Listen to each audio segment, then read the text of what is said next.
Ang ganda ng panahon, hindi umuulan, hindi mainit. Kaya for the go, ang titas ninyo papuntang Nueva Ecija. Pero nag-segue muna kami dito sa Pampanga para i-deliver yung additional order ng aking kliyente.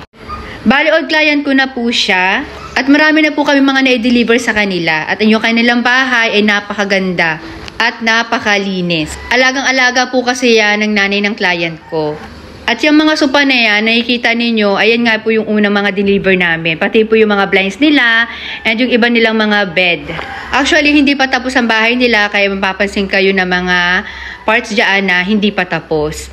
So, ayan, for the go na nga sila Albert at kinabit na nila ang blinds. Pero pansamantala lang po yan. Aalisin na rin po nila yan dahil i-finish pa po yung bahay na yan. Pinakita lang talaga namin kung paano ikabit at paano rin tatanggalin. At talagang inaalam ni nanay kung paano talaga siya ikabit ulit. And dumiretso na nga rin po kami sa Nueva Ecija at dumaan muna nga kami dito sa karinderya para mag-almusal yung mga kasama ko. Bago kami dumiretso sa church. Dahil magnininang po ako sa binyag. At siya nga po si Joaquin Noah. Ang napaka-cute na bata. Bumagi sa mga ninong at ninang. Oh!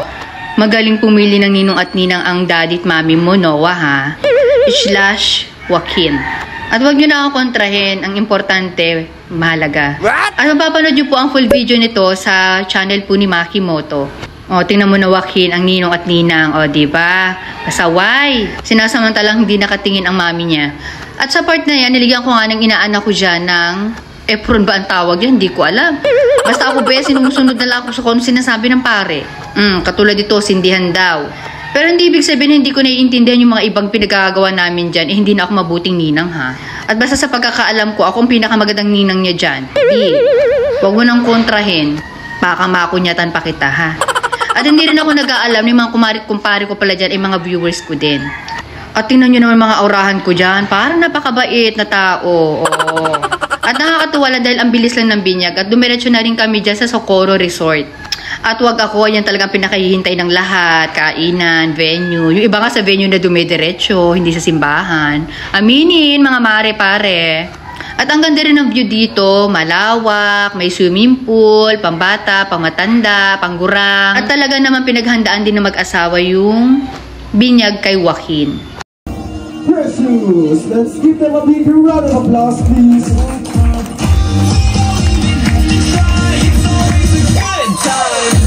So, picture-picture na ulit at masaya-masaya po ako dyan dahil after doon ng picture, pwede nang kumain. At actually, hindi pa naman ako gutom dyan. Kaya lang nung maamoy at makita ko yung pagkain, ay nagutom na din ako. At sabi ko nga sa mga nasa unahan ko, bakit ang tagal nyo? Pupunin nyo ba talaga yung mga pinggan nyo? Medyo pakita ako dyan sa part na yan, pero wag ka. Pinagmamasdan ko na kung alin talaga yung kukunin ko. Healthy food, syempre. Magbigay ng gulay sa kantang Bahay Kubo. 1, 2, 3, go! At na-meet ko nga to si Sir na ngayon ay kumpare ko na napakit ng baby niya. 6 months old lang yan pero napakaharot na bata. At nung umuwi na nga kami, ang dami sa amin pinadala na pagkain kaya parang na rin kami may handaan. At take note, pinadala po yan sa amin, hindi ko yan hiningi. Hindi ako nagsyaro, wag kayo. O ayan pa, isang bilaong biko. Good morning! At yun na nga po yung ganap kahapon. Today is Monday. Papunta naman kami ngayon ng Imos, Cavite. Imos. Ang alam ko, Dasma yun eh. Boundary ng Dasma sa Imos. Ayun. Ayun, magde-deliver po kami doon ng high chairs at saka sopa para sa mga dogs. Wow, di ba? Bababa muna ako saglit. Dadaan muna ako doon sa gawaan dahil po kakausapin ko si Ma'am via Austria. Hello po, Madam. Ayan. Si Mami V, sa mga, alam ko may mga viewers po ako na nanonood sa kanya. I-re-upholstery po namin, gagawin na po ulit, tela. Kasi pinari-upholstery nila yung ginawa nilang leather. So, panoorin nyo na lang po sa vlog ni Mami V. Ayan po yung kanyang channel. At for sure naman po, i-vlog naman po niya yung pag-deliver namin doon. Para din po makita ni Madam yung itsura ng kanyang couch o parts ng mga sofa. Pati yung mga foam na ginamit para makita po niya. Lagi namin sinasabi sa mga kliyente namin, sa mga nag-i-inquire, magpapa-upholstery po, hindi po yung malalaman ng kapa-kapa lang. Nakatulad po ng ginagawa ninyo na sinasabi nyo sa amin na, ay po, ano lang po yan, cover lang po ang problema niya, bla bla bla bla. Wala pong ganun kasi maging kami nga po eh. kailangan po namin buksan. Kasi, pag binuksan na po namin yan, doon po namin malalaman na powdery na po pala yung foam, biyak-biyak na, ganyan. Pero po kami, ginagawa namin lahat ng paraan para kahit papaano makatipid po kayo. Kinakailangan na patungan lang para hindi naglagyan ng panibagong foam, yung mga ganun po. Pero depende po kasi delikado po kasi pag powdery na yung or nagpa-powder na po yung mga foam. Ayan, yung mga surot-surot, yan, gusto na surot yan. Yung iba naman po, nag-aalangan sila na ipadala muna sa amin yung set bago namin presyohan kasi syempre hindi naman mawawala sa isip po ninyo. Lalo na yung iba na hindi naman po ako kilala. Na baka tawin tayo sa presyo, wala tayong magagawa. Na nabaklas na yung mga ganun po. Pag ganun po ang isip ng tao, wag na lang po kayo magpagawa sa akin. Or sa amin po. Kasi, hindi naman po talaga mawawala sa isip ninyo yung ganun sa dami po ng mga manluloko ngayon. Marami naman pong pagawaan. Kung ako po ay kilala ninyo, tiwala lang po talaga. Hindi nga po ako nagbibigay ng mga resibo eh. Hindi po ako nagbibigay ng mga warranty na yan dahil hindi naman po kami company. Tiwala lang po. Yung tiwala nyo lang sa akin, yun yung susi. At saka po yung mga conversation po natin, yun lang. Sa tagal na din po namin nag-furnitures, wala pa naman pa ako naka-encounter na sobrang nagreklamo po na, ay ganito yung gawa mo ganyan. Wala po talaga. Okay, sa awa po ng Diyos. And thankful po ako doon dahil nga napaka-professional po ng mga kliyente ko. Super. Magkaroon man po ng problema yung set na dinideliver namin, maayos po sila mag-PPM. Iba naman po, pag alam nilang minor lang naman yung sira, alam minor na lang yung gas-gas, ganyan-ganyan, at napakalayo po ng location nila, hindi na po nila yan pinapabalikan. Pini-PM lang po nila ako para maging aware po ang team. Napakabait po talaga sa akin ni Lord. Lalo't mga nagninegosyo din po yung mga umu-order sa akin, alam nila na wala po talagang perfect. Mga iba naman po walang alam sa pag-business ko, kaya wala po sa kanila yung, ay, balikan mo to. Kahit medyo parang natusok lang ng kuko, ng pusa, or nasabitan lang ng konti, pababalikan talaga. Anyway, wala pa naman po akong halos naka-encounter na ganun. Dala naman ako ng jacket dahil po madalas ang ulan. Ami kong bit-bit, oh. Na-miss kong isuot ito, chillers, yung t-shirt ko na si Laxing Cheers. Yung unang-unang uniform namin. Bali po kasi pumayat na ako ng 8 kilos. Halos magna 9 kilo na yung nawawala sa akin. So, nasusuot ko na siya. And shoutout nga pala po sa mga nag-i-inquire. Nagpa-ocular po sa akin na hindi naman nag-go sa pagpapagawa nila. Okay? Hindi ko po tinilalahat ha. Disclaimer lang po Hindi ko po nilalahat, hindi ko naiisa-isahin. Pero may pailan-ilan po kasi na medyo nagkakabuti po tayo ngayon. 2 years ago, vlog po ako. Please po, kung alam nyo naman po na hindi pa kayo mag-go sa mga set ninyo, wag na muna po kayo magpa-ocular. Kasi alam nyo naman po, di ba? Ako talaga, kilala nyo po ako. Ay, mahulog kayo. Kilala nyo po ako, chillers. Ako talaga ginagawaan ko lahat ng paraan para lang po ma-ocular kayo, ma-deliver namin sa date na gusto ninyo or sa month na gusto nyo. Pero wag naman po sana na alam nyo naman po yan sa sarili nyo na hindi pa naman talaga kayo magpapagawa. Magpapa-ocular po kayo. Hindi po biro yung mga biyahe namin. Para lang po ma-ocular kayo. Kahit po sabihin na nagbayad po kayo. So po, mag-ocular kami pagkalayo-layo. Tapos sasabihin nyo, ay ano na lang po, after 3 months, blah blah blah, o ganyan. Sininsert ko po ito dito ngayon dahil medyo dumadami po kasi. Sana po, yung ocular na ginawa namin, naka-deliver na po kami. O naka-ocular na po ako sa ibang location. Kaya nga po nagtatanong kami, kailan po ninyo kailangan ang set? Para kahit paano po, magawa natin ng paraan. Dahil alam niyo naman po kapag peak season, marami po talaga nagpapagawa. So, kailangan namin mag-adjust po talaga.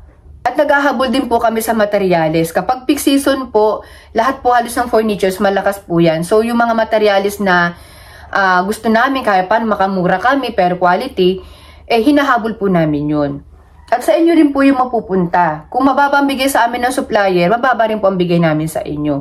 Hindi po ako yung negosyante na mababa na bigay sa amin ng supplier, lahatawin pa namin kayo. Hindi po. Kaya nga po ako nagustuhan ng mga kliyente ko.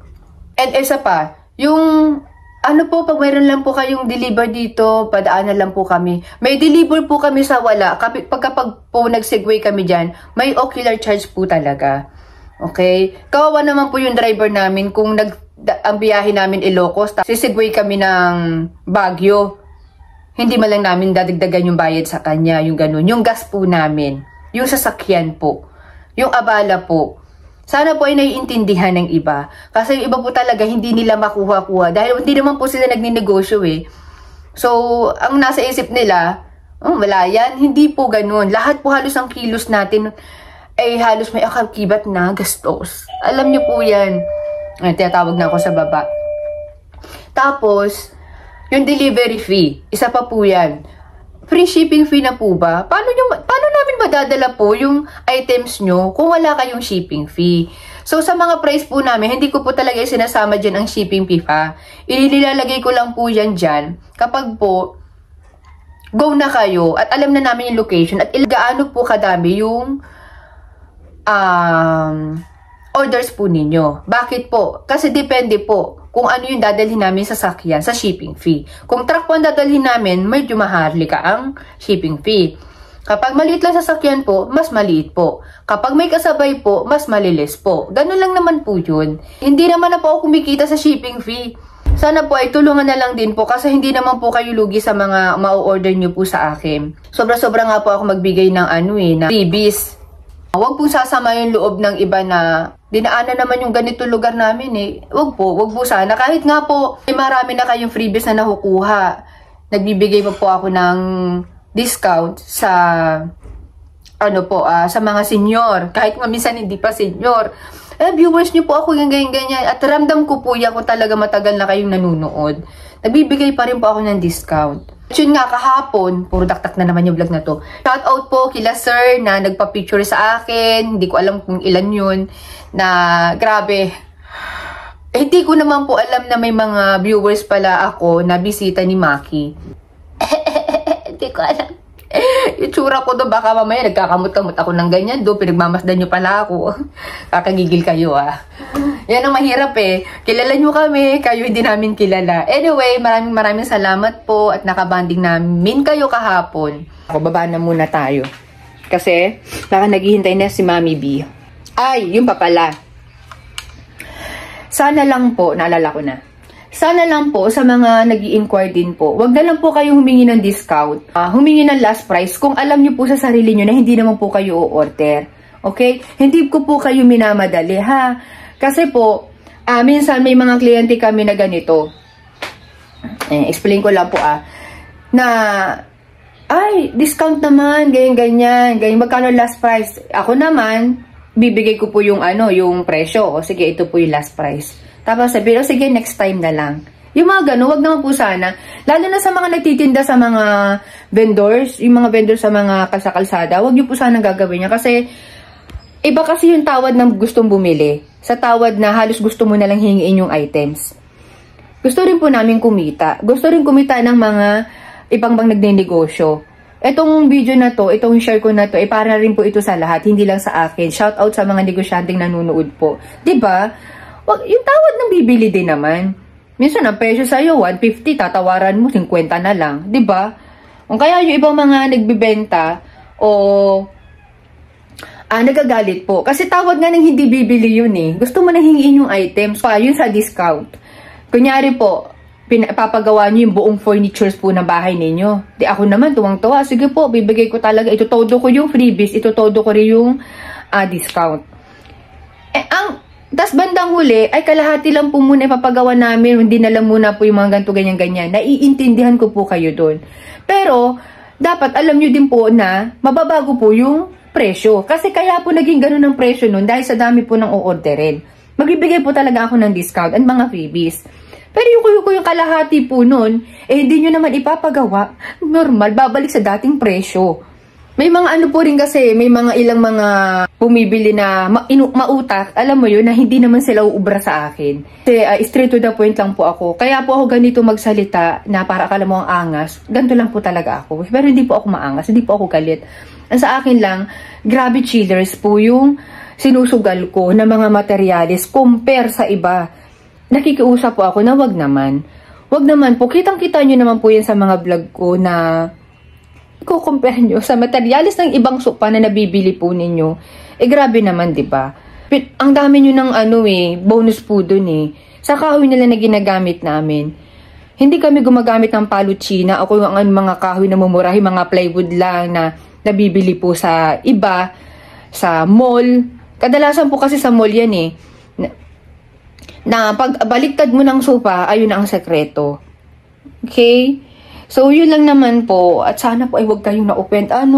Kasi pare-parehas lang po tayo na kayo alam kung grabing pinagpapaguran nyo yung mga pinupundar nyo na mga furnitures or gamit, bahay man yan o kung ano man yan. Ganon din naman po kami.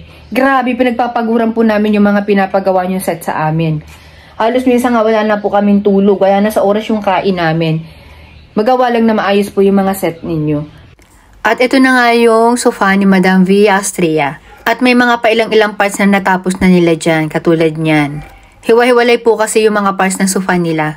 At yun nga, fabric yung ginamit namin dyan. At si Ma'am Vea po ang pumili nyan. Pero sinabi ko po sa kanya na hindi yung pinakang quality na tela na ginagamit namin. Pero yun yung pinili niya dahil bet na daw niya yung kulay niyan. At late na rin po kami nakapag-usap para ma-flex ko sa kanya yung mga parts ng pinagbabaklas namin na sofa. Nakatulad niya, may kita niyo mga palutsina lang yung ginamit at meron pong mga dugtong-dugtong. Mga foam na pinagpatong-patong lang po yung ginamit dun sa sofa niya. At kailangan po namin i-upgrade. Magdadagdag po kami ng counting foam, maglalagay din kami ng mga fiber pin para mas umalsa yung upuan. At syempre, binigyan ko na rin siya ng idea kung paano malalaman na matibay yung sofa na orderin niya.